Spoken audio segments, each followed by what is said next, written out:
Roy Lichtenstein is one of the great artists of the 20th century. He was a founder of the pop art movement in the United States, along with a few other artists of his generation. He may still be one of the best known artists in the world, 15 years after his death. Lichtenstein was unique among his peers in the early 60s at the start of the pop art movement because he was not merely interested in images derived from popular culture, but he was also deeply interested in the mechanics of visual perception. Our sculpture, House 3, which was produced in 2002, was designed by Lichtenstein in the last year of his life, in 1997. House 3 incorporates all of the hallmarks of the artist's signature style: its elemental forms, heavy black outlines, and its use of primary colors. It's a simple image of a single-family home, almost childlike in its simplicity. Lichtenstein took great pleasure in making art based on images that were very simple. For example, he would cull the pages of the phone book, of the yellow pages, for simple line drawings of images like sofas and curtains and lamps, things you'd find in everyday life, and elevating them to the status of fine art. And this is one of the things that makes House 3 special. It is this very simple, childlike image of a house that is blown up to the scale of monumental sculpture and made into a work of great art. Through the artist's use of inverted angles in the sculpture, the portions of the house that are actually nearer the viewer appear to recede as you walk around it, back and forth around the sculpture.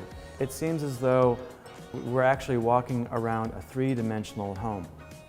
The sculpture has been installed on our green space outside for the past 14 years, and consequently, it's been exposed to the elements, to sunshine, to rain, sometimes snow, and consequently, the paint's faded.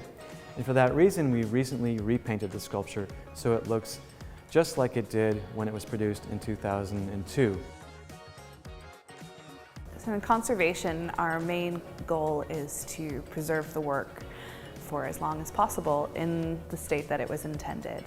So in some cases, that might mean that a conservator does the work directly, but in other cases, the skills of someone else will do the work better than us. The team that was completing the repaint for this piece, they are using a system of paint that is appropriate for aluminum, which has high durability and vibrancy and will allow us to simply maintain the piece basically through washing.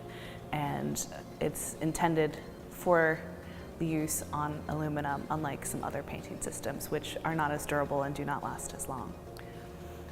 Before the work could begin, a scaffold and a tent were constructed around the piece to allow access and movement for the painters, but restrict access from the public, in addition to the fact that they were using chemicals.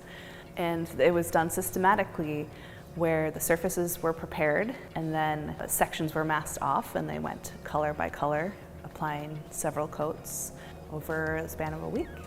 This is one of the most accessible pieces of artwork that we have because anyone can walk up here and view it, which makes it an important and essential piece of the museum. And it is important for their longevity that we mitigate the human interaction in order to allow them to be pristine and viewable for a long time in the future.